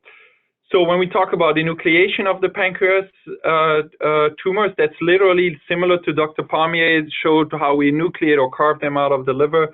We can do the same thing here in the pancreas, where we can just carve these lesions out with different techniques. So enucleation versus formal resection has been studied. A lot of surgeons always thought a bigger piece of pancreas with bigger margin leads to a better outcome. That's actually not true. You can enucleate these tumors and your oncologic outcome is not different whether you enucleate them or whether you do a larger resection. So when we can enucleate them, that's what we like to do. And obviously, any surgery, as Dr. Howe talked about, can be done laparoscopic or open. Open is a big incision, longer hospital stay, but we can manipulate the tumor a little better because we can feel the tumor. And then laparoscopic can be done with just keyhole surgery, like a little camera, less pain, shorter hospital stay. And again, depending on where your tumor is, it sort of will depend on what recommendation we are going to give you regarding an open or a laparoscopic approach. Now, complications after pancreatic surgery, one of the most common complication is a pancreatic leak. So that's sort of when you transect the pancreas or when you carve something else, it's not an organ that likes to be operated on. So quite often it can leak afterwards. That's about 30% of cases. We often, or I do at least, often leave a little drain that you could see here comes out of your skin for a couple of days after surgery. If there's no pancreatic fluid before you go home, we'll remove the drain. If there is, you'll go home with the drain, and then these leaks stop on their own in a majority of the time, and the drain will eventually come out. Delayed gastric emptying is just that the stomach doesn't pump as well. That can happen sometimes, and we have medications to help that. And another thing just is bleeding and infections are relatively uncommon. The hospital stay is about 2 to 7 days. The Whipple operation can be even a little longer than that. And about 2 to 12 weeks until you're completely recovered. Now, one thing I do want to mention, because I think it's important, is that we don't necessarily recommend surgery for all pancreatic neuroendocrine tumors if they are localized to one area, so they haven't spread. They start in the pancreas, they're still sitting there. And if they are less than 2 centimeters, then you need to have a discussion with your surgeon, and ideally a specialized surgeon for neuroendocrine tumors, because some of these tumors don't necessarily have to be resected. Dr. Howe, Dr. Pommier, and I on these North American Neuroendocrine Tumor Society guidelines that will come out very shortly, but these are the ENETS, or the European Neuroendocrine Tumor Society guidelines. And it says that if a tumor is less than 1 centimeter and it's localized to the pancreas, sometimes you can observe it because the chance of it spreading is relatively low. If it's 1 to 2 centimeters, it's a little bit of a gray area, and that will depend a lot on, you know, patient preferences, whether there are symptoms involved, whether the grade is a little higher, because as I mentioned before, the grade can make a difference in terms of prognosis. So those are sort of the things that we are looking at. One thing I do want to point out is that all functioning neuroendocrine tumors, so those that secrete hormones, those are worth resecting regardless of the size. But if it's a non-functioning neuroendocrine tumor less than 2 centimeters, not all of them have to necessarily be removed. And this is an example of a small little tumor that sits here in the head of the pancreas and that we've been watching. And again, the long-term data suggest that for the smaller tumors, only about a quarter or so will eventually require an operation because of tumor growth. And at least for the limited time period, the follow-up time is not that long. It's only about 3 to 5 years. But for that follow-up time, it seems that most studies suggest that there haven't been any adverse outcomes to watching those tumors. So certainly something that is worth discussing, in my opinion. Now, one of the things that I'm briefly going to mention on the next couple of slides is just, again, Dr. Pommier, Howe, and I did write a little bit about neuroendocrine tumors and all the therapies that are available, especially for those that have spread to the liver, which is the most common site where both small bowel and pancreatic neuroendocrine tumors will spread. And we did notice that a lot of the therapies that we give, like PRT and other therapies, usually are not particularly helpful at shrinking the tumor burden in your liver, which is where this famous tumor debulking comes in that Dr. Pommier talked about. We are all very strong believers in this, everybody that's on this call. Not every surgeon is, so I would recommend that you seek out someone at least to give you an opinion about that. And not every surgeon is also versatile in being able to do these parenchymal sparing resections where we remove multiple tumors in the liver, 10, 20, 30, sometimes up to 40 lesions in the liver. That not every surgeon would want to do that, and not like every surgeon is able to do that. So seek out those specialists if this is something that you might want to consider. And then lastly, a little bit of a controversial topic. I will admit this is the paper we published and other people have published on this. We reviewed a large database with pancreatic neuroendocrine tumors, and we mostly looked at whether removing the primary tumor will actually affect your survival or will make you live longer if we cannot operate on your liver. So if you have too much liver disease and removal of the primary, does that make sense or not? And we did find that similar to small bowel, it may occasionally make sense in certain patients. It's a very controversial subject, so a lot more research needed here, but certainly also something that you may want to talk to a NET specialist about and see whether that is worth doing in your case. And so, as Jim said, you know, I do think that it takes an entire team to treat patients well, and we have a great neuroendocrine tumor program here as well at the University of Chicago, and so I'm happy to take any questions if you have any. Thank you very much.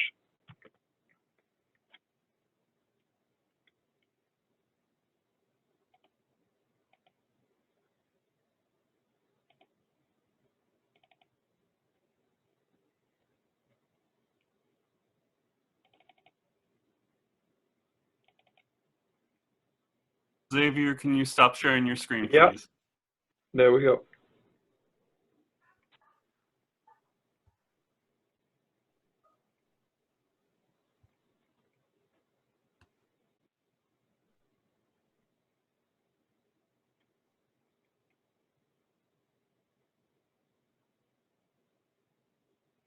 Should I read the question or? Sorry about that. I was still muted. So thank you. That was an excellent presentation. And we're now going to go do the question and answer session. So the first question I'd like to ask Dr. Keutgen is, you talked about sporadic pancreatic neuroendocrine tumors. Is there a difference between MEN1 patients who have PNETs or VHL patients? And is there a difference in terms of when you offer surgery? Yeah, I think that's a great question. And actually, there is. There is and there isn't, really, if you think about it. But really, for VHL and for like MEN1, you have a germline mutation, meaning you have a mutation that affects pretty much every cell in your body. So if you develop this pancreatic neuroendocrine tumor once, you may develop more than one, and you may develop it more than once. Meaning your entire life, you may continue to develop these tumors, and you may also have multiple tumors at the same time that are lodged within your pancreas. So the number one goal, because we know or we think that these tumors, when they do occur with syndromes, tend to actually be less aggressive than sporadic neuroendocrine tumors, we would want to save as much pancreas as possible and not take your entire pancreatic like tissue out, because otherwise you're going to end up being a brittle diabetic. So we want to be as parenchymal sparing or as pancreatic sparing as we can. So with VHL and with MEN1, we would generally tend to, and this is for non-functioning pancreatic neuroendocrine tumors for MEN1, we would want to resect those lesions, or think about resecting those lesions when they are greater than 2 centimeters or 2.5 centimeters. That's sort of the size that we think would matter, because at that point, the likelihood, we believe, of the tumor spreading outside of the vicinity where it started is higher. Again, for sporadic neuroendocrine tumors, the less than 1 centimeters, we can often watch them 1 to 2 centimeters, more of a gray zone, and greater than 2 centimeters, you're definitely going to want to remove these sporadic neuroendocrine tumors regardless. So that's sort of what we think about when we talk about these tumors. And when you have an MEN1 tumor that's a functioning pancreatic neuroendocrine tumor, such as a gastrinoma, although most of them are found in the duodenum, but if you have that, that's a tumor that you may or may not want to operate on, depending on whether you want to do a medical management or surgical management. If you do have an insulinoma with MEN1, you're going to want to operate on that and remove that tumor regardless of the size. Great, that was excellent. So, you in your presentation, Dr. Keutgen, and I want to hear from all of the panelists, you touched on the controversy between tumors that are between 1 and 2 centimeters and whether to do surgery or not. And you mentioned that there are factors that you'll discuss with your patients. So what are some of those things that you talk about with your patients? One of the most important thing, I think, is to talk to the patients well, number one, you want to get as much information about the tumor as you can. So you want to get an appropriate CT scan, make sure that there are no like enlarged lymph nodes or something like that that would make you think that you have lymph node metastases. So that's certainly something that you want to watch out for. But it's rare for those tumors that are smaller. So I think one of the important discussion with the patient that you need to have is to make them understand that, number one, there will be some follow-up required if you decide not to have a surgery. So we would want to try to make sure that tumors not growing over time. So that's something patients need to be willing to do. Number two, patients need to be aware that the data we have on this is all retrospective, so there's no good prospective data, meaning nobody has been really followed up for a long time prospectively.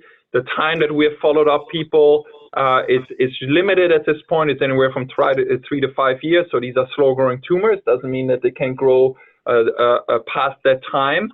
And then lastly, to come back to my first point, trying to get as much information, is that if you do have a higher grade tumor, even though there's very little literature on that, but you're gonna feel a little less comfortable with a tumor that's 1.5 centimeter, where the Ki-67 is 17%, than if it's 1%. I think most of our surgeons will be a little less comfortable watching a tumor like that, or at least if we do decide to watch it, maybe follow it up a lot closer than we would normally do. But I don't know if Jim or Janice or Rod have something else to add. I'm sure they do.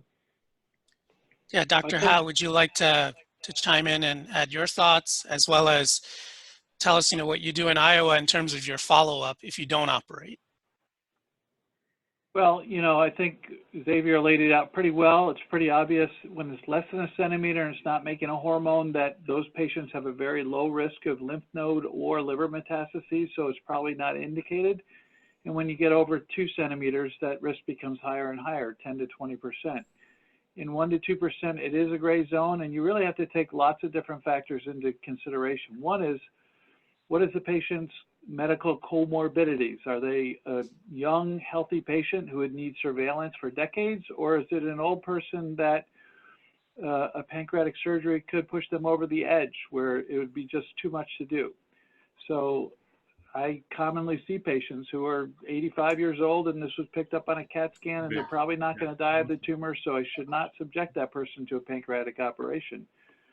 If the tumor's in the head, where it might require a Whipple procedure versus in the tail where it's a distal pancreatectomy, that's another factor. Other groups have shown that biliary obstruction or pancreatic duct obstruction, in addition to what Xavier said about being high grade, are factors that should be taken into account. So those are really the things that we got to look at. And then you make a decision with the patient because they often have strong feelings themselves. They may have had a relative who died of pancreatic cancer and they feel strongly that they want this out. So you really have to listen to the patient's desires too. If we're going to do surveillance, then initially we'll do a CAT scan every 6 months. If there's really very little growth, then we may spread that out to a year. Just to follow up on your regimen of doing CAT scans, would you also do a dotatate, or would you not add that in to kind of stage someone between 1 and 2 centimeters? I think the yield will be very low. So if you were worried about metastatic disease, or if you saw it in a large lymph node, and well, you probably, at that point, I would probably push you over. But you could do that. But I think in general, it's hard to get reimbursement from insurance for those tests. Mm-hmm. So we kind of reserve those for the cases where it's going to be really helpful. That's really to rule out metastatic disease. If the patient hasn't had a biopsy and you want to prove that an enhancing lesion seen on CT scan is a PNET, then that could be another indication. But we would generally do an endoscopic ultrasound with a biopsy to do that. Excellent. So, you know, Dr. Keutgen, you mentioned doing a Whipple, doing a distal pancreatectomy enucleation. There's a question from the audience: would you ever do surgery on a patient with a pancreatic neuroendocrine tumor that had a portal vein thrombosis? Would that be a contraindication for you? So that's a good question. I actually saw somebody in clinic today with that situation. So no, I don't think it's a contraindication per se, but it depends on a lot of factors. You know, is there distant metastatic disease? You know, where is the tumor located? What is the extent of the portal vein thrombosis? If it involves the right or the main portal vein, then I would say generally no. If the vein is thrombosed for a short amount of space right behind the head and the neck of the pancreas, and it reconstitute nicely and gives off good blood flow towards the liver, and also drains the blood nicely from the superior mesenteric vein that lies just below it, then yeah, I think there is an indication where if you want to be maximally aggressive, you could resect the head of the pancreas and you could reconstruct that portal vein. Absolutely. I mean, I think we do this with like adenocarcinoma of the pancreas. There's no reason why we wouldn't do it with pancreatic neuroendocrine tumors. But again, it depends on the extent of the disease and the extent of the portal vein thrombus itself. It depends on the liver function and such things. Great. Thank you for that very detailed answer. Dr. Pommier, now you talked a lot about cytoreduction and pancreatic neuroendocrine tumors. If a patient was found to have a pancreatic tumor, PNET, and liver metastases, would you only remove the primary tumor, or would you also do cytoreductive surgery as well at the same operation? That's also an excellent question. You know, liver surgery can be complicated and patients can have complications, but but we can generally nurse people through that. The same is true for pancreatic surgery, particularly Whipple's, where you know, the leak rates with Whipple's for pancreatic neuroendocrine tumors, I think, are higher than they are for adenocarcinoma of the pancreas due to a number of factors. The bile duct isn't obstructed and thickened and doesn't hold stitches well. And the pancreas, the rest of the pancreas is soft, and the pancreas duct that we try to reconnect to the intestines is the size of an angel hair pasta. So, but if you did both operations at the same time, a liver and a Whipple, and they had both kinds of complications, that can be very, very difficult. So I think the way most of us practice is that if we want to do the liver, and if that's going well and it's a distal pancreatectomy and splenectomy, if the patient hasn't lost a lot of blood, is very stable, we'll do it at the same operation. But I think most of us would stage a Whipple at a subsequent operation. I generally. Dr. Pasieka, any other thoughts on that? No, I agree with what everybody is saying. All right, excellent. Well, we're reaching the hour of 9 o'clock, so I think we're gonna end the webinar today, or webinar now. 9 o'clock where you're living, but not 9 o'clock where some of us are living.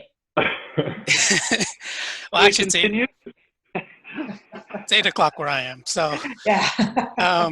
I'd like to thank all of my co-panelists, Dr. Howe, Dr. Pommier, Dr. Pasieka, Dr. Keutgen, for taking the time to talk with all of the patients and caregivers. I know it's, you know, after hours, so you're definitely making a sacrifice by answering all of these questions and giving excellent presentations. I'd also like to thank, you know, Dr. Dhaval, who helped put everything together. She's the AAES IT committee chairwoman, and then especially all of the individual patient care groups, AAES, NANETS, Carcinoid Cancer Foundation, AMEN, VHL, NCAN, PheoPara, NETRF, and INCA. And then especially to AAES leadership, who's made all of this possible. So this video will be posted on our Facebook page as well as on YouTube. So if someone was not able to see it or missed a session, feel free to check it out on Facebook or YouTube. Thank you. Oh, and thank my co-moderator, Masha. Sorry. Very sorry. All right. Thank you very much. Thank you. Thank you. Everyone.